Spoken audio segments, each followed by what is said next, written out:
नमस्कार साथियों, गौरव ज्ञान धारा में आप सभी का स्वागत है। ये आप सब देख चुके होंगे कि पशु परिचर का जो है डीवी शेड्यूल जारी हुआ है। 1.25 गुना जो है विद्यार्थी बुलाए गए हैं और प्रक्रिया पूरी जो है आप लोगों ने देखी है। अब बच्चे फिर से कमेंट कर रहे हैं कि सर अब आप ही कुछ कर सकते हो, अब आप करिए ये वो, कि डीवी जारी कर दिया है, अब क्या होगा, अब हमारा क्या होगा। देखो बच्चों, एक चीज तो है ना, आप लोग गुमराह बहुत जल्दी हो जाते हो। कान का कच्चा कभी नहीं होना चाहिए, आप कान के कच्चे हो। आप लोग ये चीज भूल जाते हो कि जो सर हमारे लिए इतने समय से प्रयास कर रहे थे, जिस समय दुनिया कोर्स बेच रही थी उस समय मैंने आप लोगों को पूरी तरीके से फ्री पढ़ाया। जिस समय 800 1000 रुपए की टेस्ट सीरीज बिक रही थी, वहां पे मैंने आपको 50 और 100 रुपए में गुणवत्ता युक्त शिक्षण उपलब्ध कराया। जिस समय पशु परिचर का रिजल्ट जारी नहीं, पशु परिचर का सिलेबस जारी नहीं हो रहा था विस्तृत, उस समय आप लोग देखे होंगे कि कैबिनेट मिनिस्टर साहब से मिला और उसके तीसरे दिन ही आप लोगों के विस्तृत सिलेबस जारी हुआ। जिस समय पशु परिचर के फॉर्म नहीं खुल रहे थे, उस समय प्रयास करके फॉर्म खुलवाए। जिस समय सीईटी 40% के लिए तड़प रहे थे, उस समय सीईटी 40% करवाया। चतुर्थ श्रेणी के अंदर राजस्थान जी के जो जुड़वाना था, बढ़वाना था, वो भी करवाया। लेकिन आप लोग बहुत जल्दी जो है इन चीजों को भूल जाते हैं। अभी पिछले 2 दिन से बहुत सारे कमेंट आए मेरे पास में, सर आपके करने से कुछ नहीं होगा, आप नहीं कर रहे हो, आप आंदोलन में नहीं आए, वगैरह वगैरह। ये सब मैं सारी चीजों के आज आपको जवाब देने वाला हूं। सबसे पहले आप ये देख लो कि 1.25 गुना जो है अभ्यर्थी बुलाए गए हैं। अब इस चीज का जवाब दे दूं कि आंदोलन में मैं या और अन्य टीचर भी क्यों सम्मिलित नहीं हुए। देखो, कोई भी चीज जो है ना विधि सम्मत तरीके से, संवैधानिक तरीके से की जाए, या दबाव वहां से डाला जाए जहां का दबाव मान्य हो और आदमी को आगे मजबूर होकर काम करना पड़े, तब वो काम जल्दी होता है। नहीं तो फिर ये ऐसे शेड्यूल जारी हो जाते हैं तुरंत ही। मैंने जैसे रिजल्ट जारी हुआ, उसके मतलब रिजल्ट जारी हुआ रात को, और आप लोग देखोगे मेरा मतलब थंबनेल भी बना हुआ था रिजल्ट जारी होने का, लेकिन मैंने वो वीडियो नहीं बनाया। मेरा तो फायदा था उसमें, वो वीडियो बनाता तो 8 घंटे में 1 लाख व्यूज आते, क्योंकि पशु परिचर के सारे बच्चे मेरे से पढ़े हैं, पूरी ऑडियंस मेरे से जुड़ी हुई। फिर भी मैंने वो वीडियो क्यों नहीं बनाया? क्योंकि उस रिजल्ट को बताने में कोई सहारे मुझे नजर नहीं आया। मेरा पहला वीडियो रिजल्ट जारी होने के बाद में क्या था, मेरा था ये वाला वीडियो कि 90% लाकर भी सिलेक्शन नहीं, नॉर्मलाइजेशन एक अभिशाप है। इस बच्चों को, इस वीडियो को भी बच्चों ने जो है हल्के में लिया कि सर आप हमारी मांग नहीं उठाते। ठीक है, चलो कोई बात नहीं, हम नहीं उठाते, कोई और ही उठाए, वो भी ठीक है। आप लोगों की मतलब मांग पूरी हो जानी चाहिए। फिर वापस एक और वीडियो बनाया था मैंने, जिसमें और वापस प्रेशराइज करने के लिए कि क्यों अपन को बताया है कि कहां तक आवाज जाती है। ठीक है, ये बनाया। फिर मैंने सोचा बच्चों का ध्यान अभी चतुर्थ श्रेणी कर्मचारी की तरफ है, तो चतुर्थ श्रेणी को टारगेट करते हुए ये बताया जाए कि नॉर्मलाइजेशन एक दंश है। ये वीडियो बनाया। अब आप लोगों को मैं बताऊं, मैंने आप लोगों को ज्ञापन भी टाइप करवाया हुआ पड़ा है। ठीक है, और मैंने यहाँ पे परमिशन मांगी हुई थी कैबिनेट मिनिस्टर साहब से, उनके निजी जो सहायक है, पीए है, उनकी ये व्हाट्सएप चैट है। मैंने उनसे पूछा था तुरंत ही, जिस दिन रिजल्ट आया उसके अगले दिन सुबह का ये मैसेज है। ठीक है, कि एक और ज्ञापन देना है साहब को, क्योंकि पहले जो राजस्थान जीके वाला दिया था, तो एक और ज्ञापन देना है इससे रिलेटेड। तो उन्होंने बताया कि साहब अभी जयपुर गए हुए, आते तो मैं बताता हूँ। अभी परिसीमन की उसमें दौड़ भाग में लगे हुए हैं, तो वो यहाँ पे रुक नहीं रहे हैं। ठीक है, ये चीजें तो है यहाँ तक। लेकिन अब बात करें सर आप आंदोलन में क्यों नहीं आए। देखो, एक बात तो ये कि जिस तरीके से प्रेशर डालना चाहिए ना, उस तरीके से ही प्रेशर डाला जाए तो काम जल्दी होता है। अब वो जो आयोग है उसके ऊपर प्रेशर, आप लोग ये बताओ, मैं जाकर वहां पे जो उनके दरवाजे पर चाहे कितने ही धमेड़े मार लूं, लेकिन वो मेरी बात नहीं मानेंगे जब तक कि सरकार से उन पर प्रेशर नहीं आए। मैं क्या काम कर रहा था, सरकार से प्रेशर डलाने का। पशुपालन विभाग की वैकेंसी है, सिलेबस विस्तृत क्यों जारी हुआ? क्योंकि कैबिनेट मिनिस्टर साहब, अपन जैसे ही उनको अवगत कराया, अगले ही दिन कैबिनेट मिनिस्टर साहब ने आलोक राज जी को बुलाया था, और वहां पे उनको आप लोगों ने फोटो भी देखे होंगे, और सीधा कहते ही अगले दिन विस्तृत सिलेबस जारी। ये होता है काम कराने का तरीका। आप लोग चाहते हो कि आंदोलन में क्यों नहीं आए, तो देखो आंदोलन की एक तो ये चीज है, सबसे पहली बात तो मेरे यहाँ से 400 किलोमीटर दूरी है। कुछ विद्यार्थियों का साथ दूरी मायने नहीं रखती, आपको आना चाहिए था। दूसरी बात ये कि आप आते तो 50,000 1 लाख विद्यार्थी जो है वहां पे एकत्रित हो जाते, ये बात भी अच्छी है, और हो जाते यदि हम आते तो। लेकिन बात यह है कि परमिशन इस चीज की नहीं है। अपनी बात रखने की सबको स्वतंत्रता है, लेकिन धरना यदि दिया जाए, आंदोलन यदि किया जाए, तो उसके लिए पुलिस परमिशन रखती है।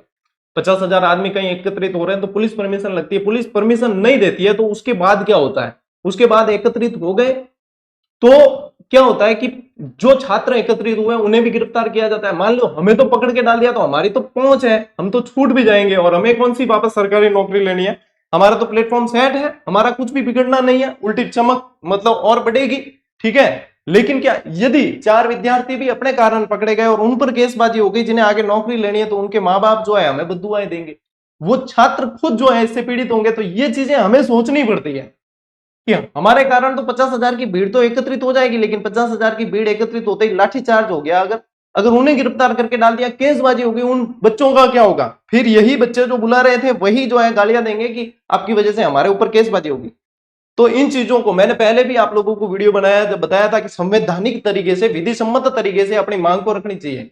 आप लोगों ने गणपत सिंह जी का भी वीडियो देखा होगा इस पे, बहुत ही जबरदस्त व्यक्तित्व है, आप सब जानते हो, और वो इस चीज की परख रखते हैं, एक एक शब्द को नाप तोल कर बोलते हैं। उनका वीडियो भी देख लेना आप, और भी टीचर्स के वीडियो देखो, सभी यही कहेंगे संवैधानिक तरीके से रखी गई मांगे स्वीकार की जाती है। आपको अपने दायरे में रहकर विधि सम्मत तरीके से, नहीं कि किसी को गाली गलौज करके, किसी को टारगेट करके अपना काम नहीं करवाया जा सकता, और ये मेरा तरीका नहीं है। आज दिन तक आप लोग देखो मेरे चैनल पे 2200 वीडियो, कभी किसी टीचर की मैं बुराई नहीं करता हुआ दिखूंगा आप लोगों को, या किसी को टारगेट करता हुआ नहीं दिखूंगा। लेकिन ये दुख इसलिए है कि जिन बच्चों के लिए प्रयास किया ना, जिसके लिए हम खप रहे हैं, इतनी मेहनत कर रहे हैं, आज दिन तक कोई नहीं कह सकता कि सर ने क्लास बेची। एक भी पेड क्लास नहीं है इस यूट्यूब जगत पे मेरी, ठीक है। यूट्यूब पर मिलेगी सारी क्लासेस, ऐप पर आप लोगों को क्लास ही नहीं है। हमारे पास में दिन के सैकड़ों मैसेज आते हैं, सर आपका कोर्स खरीदना है, बताइए क्या है। हम सीधा उनको मैसेज देते हैं, भैया हम किसी तरह का कोर्स नहीं बेचते, आपको यदि क्लास देखनी है तो चैनल पर जाकर देखो, जो सभी के लिए सार्वजनिक है। हाँ, आपको टेस्ट सीरीज ज्वाइन करनी है आप कर सकते हो, लेकिन वो भी सिर्फ लागत मूल्य के अंदर है। ये सेवा है भाई, आप लोग नहीं समझोगे। आप लोगों के लिए प्रयास कर रहा था, फिर ज्ञापन देने के लिए मैंने प्रेशराइज क्यों नहीं किया कि हाँ भाई मिनिस्टर साहब से अभी का अभी देना ही है, क्योंकि जिन बच्चों के लिए प्रयास कर रहे हैं वो बच्चे ही कह रहे हैं सर आपने हमारे लिए कुछ नहीं किया। आप चाहते तो ये हो सकता था, आप आते वहां तो ये हो सकता था, आने से और वहां से नहीं होता। मैंने रणनीति बताई थी, आप लोगों को कहा था कि हर एडमिनिस्ट्रेशन लेवल पे आप लोगों को ज्ञापन देने हैं, अपने विधायकों को ज्ञापन देने हैं, अपने एरिया के मंत्रियों को ज्ञापन देने हैं, जनप्रतिनिधियों को ज्ञापन देने। एक भी ज्ञापन का फोटो मुझे देखने को नहीं मिला कि आप लोगों में से किसी ने प्रयास किए हैं। सबका विश्वास है कि आंदोलन से ही चीजें सही होती है, आंदोलन से हर चीज संभव नहीं होती है। यदि ये प्रयास सही दिशा में होते तो आज ये डीवी का नोटिफिकेशन जारी नहीं होता। मेरी तो शुभकामनाएं हैं अभी भी, यदि आप लोगों के लिए भैया हो जाए ये चीजें। क्या होता है आंदोलन, एक आंदोलन विफल हुआ तो दूसरा आंदोलन, दूसरा विफल हुआ तीसरा आंदोलन, इनसे नहीं होती है चीजें। आंदोलन तब किया जाता है जब अपना व्यक्तिगत प्रयास जो है रंग नहीं ला रहे। व्यक्तिगत प्रयास किए ही नहीं है अपन ने अभी तक, विधि सम्मत तरीके से आगे तक मांग पहुंची नहीं है, और अपन सीधा आंदोलन के लिए उतर रहे हैं। तो मेरी तो भैया रणनीति ये नहीं है। आप लोगों से हाथ जोड़कर माफी चाहूंगा कि मेरी ये रणनीति नहीं है, और मेरी जो रणनीतियां हैं, मैंने जो जो प्रयास किए हैं ईश्वर की कृपा से वो सभी सफल हुए हैं। और ये वाला मैं कर लेता, अभी तक हो जाता ये प्रयास, मैं आगे भी आप लोगों की बड़ी पुरजोर तरीके से मांग पहुंचा भी देता। लेकिन वही विद्यार्थी जिनके लिए प्रयास कर रहे हैं, वही विद्यार्थी एक क्षण में जो है ये चीजें भुला दे रहे हैं, तो प्रयास किसके लिए किया जाए? ठीक है, एक बार आप लोगों को भी ठोकर लगेगी तो आगे से पता रहेगा कि जो प्रयास कर रहा है उसको जो है उस तरीके से कम जो सेवा कर रहा है उसको जो है उस तरीके से समझा जाए, तब जाके जो है आगे प्रयास करने में मजा भी आएगा।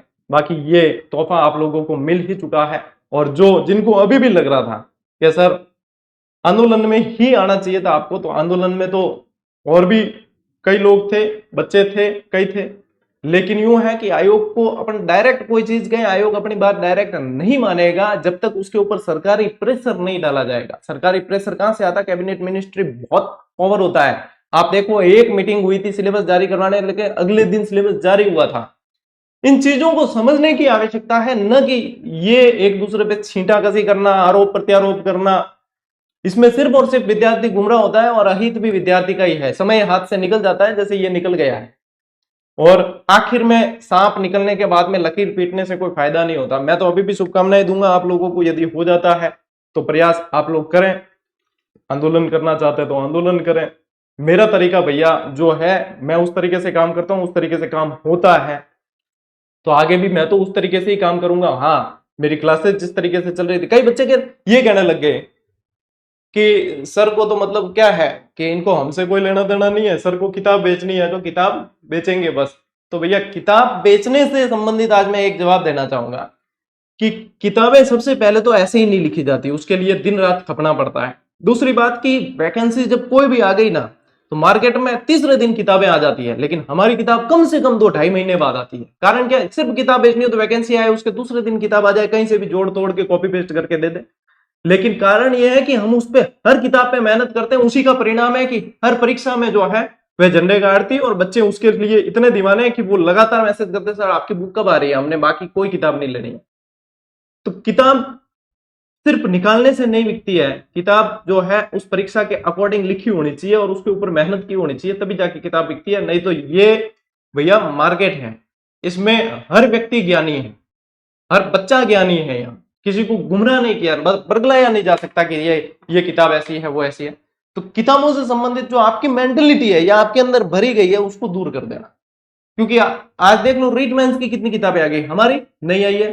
सेकंड ग्रेड की वन लाइनर कई समय से बच्चे इंतजार कर रहे हैं, अभी तक नहीं आई है, क्योंकि उस पर वर्क करना है। चतुर्थ श्रेणी की किताब मार्केट में तुरंत आ गई थी कई लोगों की, हमारी आई है वैकेंसी आने के बहुत समय बाद। यदि सिर्फ वही मनसा होती तो मैं आप लोगों को ये फ्री क्यों पढ़ा रहा होता? सबसे ज्यादा फायदा किताबें बेचने में थोड़ी है, कोर्स बेचने में। ले लेता 8 लाख बच्चे हैं, 8 लाख छोड़ो, आप 1 लाख भी बच्चे कोर्स लेते ना और 500 रुपए में कोर्स बेचता मैं तो एक वैकेंसी का 5 करोड़ होता है। कभी गणित लगा दिया करो। ये फ्री क्लासेस और ये जो क्लासेस है, मैं यदि पेड कोर्स में हूं तो 2-2.5 लाख 3 लाख कोर्स जो है आराम से सेल होते हैं। हमारे पास में डेली के मैसेज इतने हैं, लेकिन नहीं करते क्यों? क्योंकि फिर वो बच्चा कैसे पढ़ेगा जिसके पास में 500 रुपए भी नहीं है पढ़ने के लिए। इन चीजों को जब आप समझने लगोगे तब समझ में आएगा कि गौरव सिंह घाणेराव क्या चीज है और आप लोगों के लिए वो करना क्या चाहता है, आप लोगों के लिए शिक्षा कितनी सुलभ हुई है और आप लोगों के लिए प्रयास किस लेवल पे किए हैं। जब आप लोगों ने आग्रह नहीं भी किया था ना तब भी हम लोगों ने प्रयास किए हैं। किसी चीज की यदि मतलब पता चला है कि ये चीज गलत हो रही है तो बिना आग्रह किए आप लोगों के लिए प्रयास किए, उन कामों को करवाया है, न किसी के ऊपर छीटा किसी नहीं करते हुए, किसी को टारगेट नहीं करते हुए। हाँ, आज मैं नाराज हूं, उन बच्चों से नाराज हूं जिनके लिए प्रयास किया और जिन्होंने ही यहां से पढ़े भी हैं और उसके बाद भी जो है समझ कर भी नहीं समझा है, और उसका परिणाम है ये 1.25 गुना जो है इसी नॉर्मलाइजेशन से डीवी हो रहा है।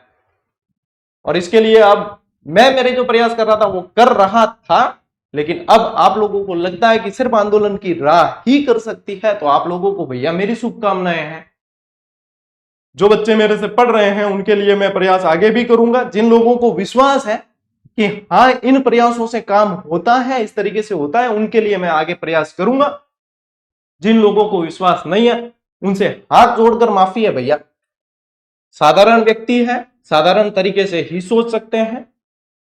जहां तक परमिशन नहीं मिले बच्चों का भविष्य जो है उनके साथ में खिलवाड़ करते हुए मैं जो है उन लोगों को नहीं कह सकता कि भैया तुम यहाँ पे 1 लाख की संख्या में एकत्रित हो जाओ, कल को केसबाजी होगी तो उसका जवाबदार कौन होगा? उनका भविष्य हमेशा के लिए खराब हो जाएगा तो उसका जवाबदार कौन होगा? ये सारे प्रश्न हमारे जहन में आते हैं। ये सारे चिंतन मनन करने के बाद में हम डिसीजन लेते हैं कि हाँ त्वरित डायरेक्ट के हाँ चेहरा चमक जाएगा वो हो जाएगा, भैया नहीं चमकाना हमें चेहरा। ये चीज है। अब आप लोग अभी सुबह से मेरे पास कमेंट, सर अब डीवी का शेड्यूल लगे, अब आप कुछ करो, अब आप कुछ करो। क्यों? मैं तो उस समय भी कर रहा था। आप लोगों ने कितने ज्ञापन दिए? मैंने आप लोगों को ज्ञापन देने के लिए कहा था एडमिनिस्ट्रेशन लेवल पे, जनप्रतिनिधियों को आप लोगों ने कितने ज्ञापन दिए? एक नहीं, एक देखने को नहीं मिला। सिर्फ यूट्यूब पर वीडियो देखने से और क्या हाँ भैया ये बढ़िया हो रहा है इससे होगा काम, नहीं होता है। और ये चीज आप लोग देख पा रहे हो आज। यदि ये चीज ऐसे होती तो ये डीवी का शेड्यूल जारी होता ही नहीं।